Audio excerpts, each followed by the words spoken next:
7 points were the fewest they scored in a game all season. The Philly defense seemed to have Green Bay's number, and it was never more obvious than on the fourth quarter fumble that sealed the game by Josh Jacobs. Take a listen. He slides up this way. He slides up this way. It's Jacobs. Flag flies. Jacobs is brought down, and the ball was out. I mean, they called it out. We called our play. They said inside zone. It's coming right here. So I kind of like didn't want to run right there, you know. But yeah, that's just how I played out.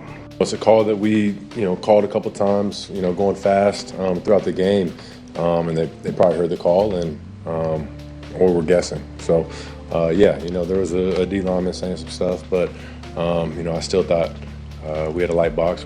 I try and run it right there. All right, back here in studio, a big play right there. But CeCe, I want to get your reaction to the play first. Yeah, not great. That's not what you're looking for. But I mean, I think on the whole, the Green Bay Packers offense leaves a ton to be desired.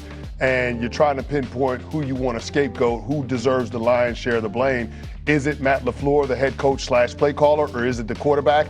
And Jeff, I'm always going to lean toward the guys that are actually on the grass, the guys whose responsibility is to execute. And Jordan Love just did not do a good enough job of that last night. The first drive, the sack that he took on 2nd and 9 at Jalen Hunt, absolutely inexcusable, pushed him out of field goal range. The last drive of the first half, the sack fumble, you can't have a turnover in that spot when you're guaranteed points with McManus well within his range. Those are the types of plays that you would expect Jordan Love to not make. First rule of thumb for quarterbacks is do no harm, and Jordan Love didn't do that last night. And so with a defense that played well enough to win, Jordan Love has got to be able to support the cause and help out with being able to make plays or avoid the negatives. He did not do that. Just a quick response from me here. I would tell you that if you're talking about last night, because all the plays that you just highlighted, of course it's Jordan Love. If you're talking about the Packers overall, I'm looking at Matt LaFleur. You're the head coach. You're the play caller. You just lost Kraft last week, not last night, not 3 weeks ago, not a month ago. You just lost him last week. And still in all, by the way, you only averaged 6.4 points in the first half over your last 7 games. Yeah. So again, this has been something that's been ongoing. This is week 9, bro. This ain't week 15. You know what I'm saying? Over the last 7 games, that means pretty much since the season started, you ain't been doing much in the first half. That's on you. Yeah. You the play caller. You Matt LaFleur. You get the penultimate contract here. You said it. You pointed it out. You're second to super creative. That, again, to me, kind of goes back to LaFleur. And whether you hate the play or you love the play, 4th and 1, you got a whole lot better option of that tush-push of converting that thing and giving yourself a chance. I don't care. That's just me. I mean, listen, when it comes to creativity, it ain't like the Philadelphia Eagles and Nick Sirianni splitting the atom. Thank you. It ain't complicated what they're doing. Exactly. Not at all. Secret. It's pretty damn simple.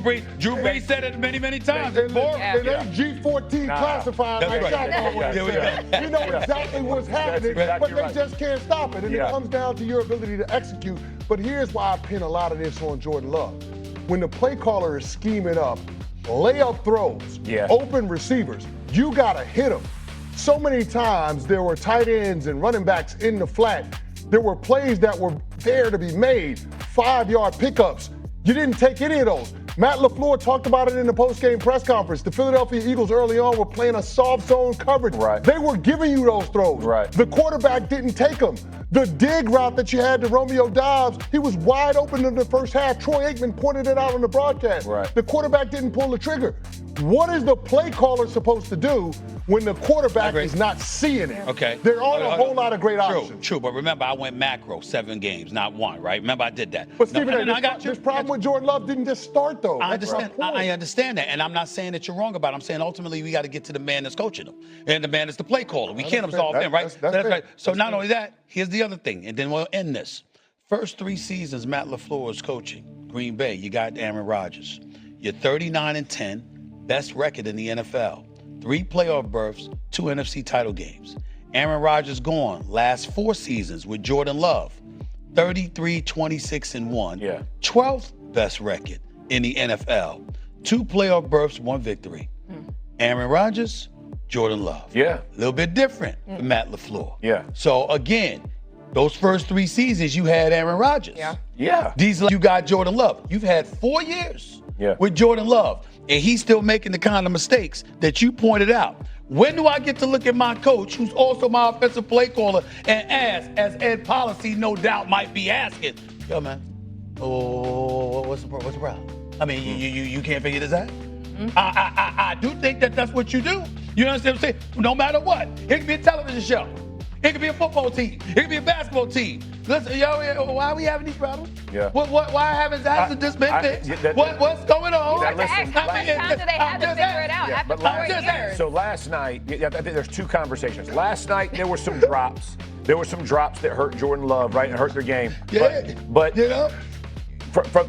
They're 8-4 when their defense has held teams to 16, and my brother, when Aaron Rodgers was there, they were 65. My brother, I gave you 4 years with this quarterback, and 3 years with somebody. Go and see any last word. But he's making what? There ain't no last word. You right? You changed my mind. What you want me to say? When I'm wrong, I'm wrong. I want you to say you're wrong. I can admit it. What you just say?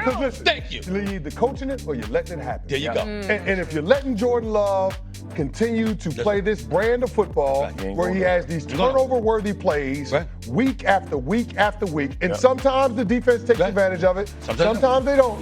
But the plays are still there. You turn on the tape against the Carolina Panthers, the ball hits Mike Jackson in both hands in the end zone.